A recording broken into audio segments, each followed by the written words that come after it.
সারা বছর পাওয়া যায় না, কিন্তু সারা বছর ঘরে সংরক্ষণ করা যাবে এমনই একটা খাবারের রেসিপি আজ আমি আপনাদের সাথে শেয়ার করব।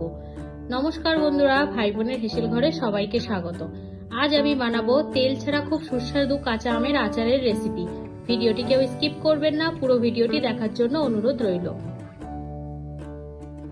আজকের রেসিপির জন্য আমি এখানে 6 পিস আম নিয়েছি, হিমসাগর আম। আমগুলো প্রথমে আমি কেটে নেব।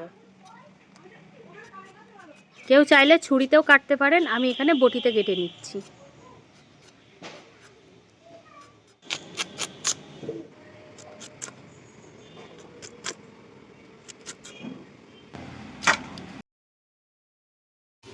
এই আমগুলো কিন্তু এখনো আটি খুব একটা শক্ত হয়নি, দেখেছেন তো, কাটলেই কেটে যাচ্ছে, এখনো কচি আছে।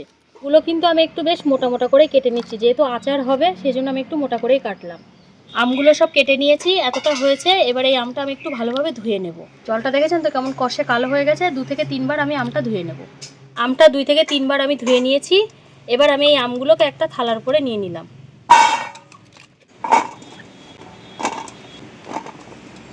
এবার এই আমের মধ্যে আমি 1/2 চামচ লবণ মিশিয়ে নিলাম।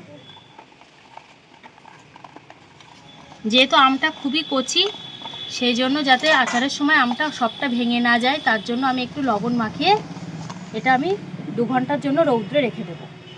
এবার আমি এটা 2 ঘন্টার জন্য রৌদ্রে রেখে দিলাম। 2 ঘন্টা রৌদ্রে রাখার পর আমি আমটা তুলে নিয়ে এসেছি। দেখুন গাটা হালকা শুকিয়ে গেছে, আর যেহেতু লবণ দেওয়া ছিল, দেখুন গা দিয়ে কিন্তু আমের গা দিয়ে একটা জল ছেড়েছে।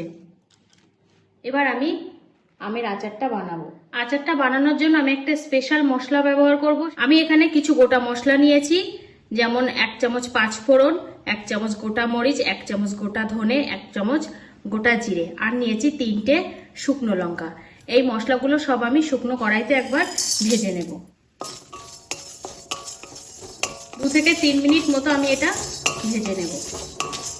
এই আমের আচারে এই মশলার স্বাদটা কিন্তু সত্যি গুরুত্বপূর্ণ। মশলাটা যদি ঠিকঠাক তৈরি না করা হয় তাহলে কিন্তু আচারের সেই স্বাদটা আসে না।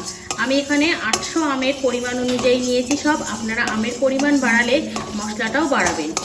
2 থেকে 3 মিনিট আমি মশলাটা ভেজে নিয়েছি। এবার আমি এটা নামিয়ে নেব। মশলাটা আমি সব নামিয়ে নিয়েছি। এবার আমি এটা কিছুক্ষণ ঠান্ডা করে নেব, তারপর এগুলো গুঁড়ো করে নেব। আজকের আচারটা আমি সম্পূর্ণ তেল ছাড়াই বানাবো। এবার আমি কড়াইতে দিয়ে দেবো 400 চিনি। আমার 800 আমের জন্য আমি এখানে 400 চিনি ব্যবহার করছি। এটা আমার 200 গ্রামের বাটি, আমি 2 বাটি চিনি এখানে ব্যবহার করব। আর দিয়ে দেবো 1/2 কাপ মতো জল।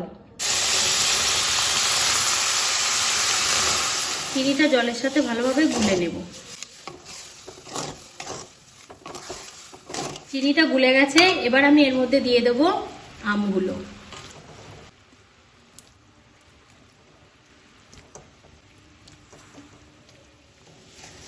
আমগুলো চিনির রসে ভালোভাবে মিশিয়ে নেব।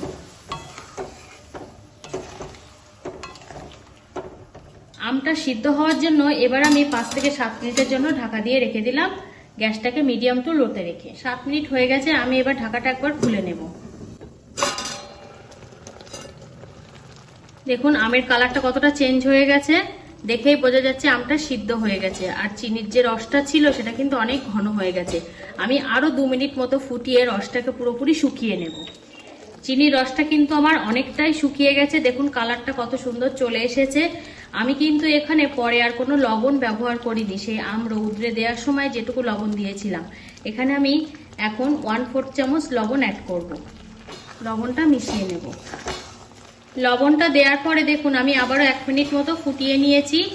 গ্রেভিটা একদমই শুকিয়ে গেছে, আর কালারটা কত সুন্দর কাচের মতো স্বচ্ছ চলে এসেছে। এই পর্যায়ে আমি এখানে অ্যাড করব যে ভাজা মশলাটা বানিয়েছিলাম সেই মশলার গুঁড়োটা। এখানে আমার আমের পরিমাণ অনুযায়ী 2.5 চামচ মশলা আমি দিয়ে দিলাম। এবার মশলাটাও আমের সাথে মিশিয়ে নেব। মশলাটা মেশার সাথে সাথেই দেখুন কালারটা কিন্তু চেঞ্জ হয়ে যাচ্ছে এবং খুব সুন্দর একটা আচারের কালার চলে আসছে। মশলাটা দিয়ে আমি আবারও 1 মিনিট মতো নাড়াচাড়া করে নিয়েছি। দেখুন আচারটা একদমই ঘন হয়ে গেছে। আচারটা কিন্তু আমার এবার রেডি হয়ে গেছে। আমি এবার গ্যাসটাকে অফ করে দিলাম, একটু ঠান্ডা করেই নামাবো।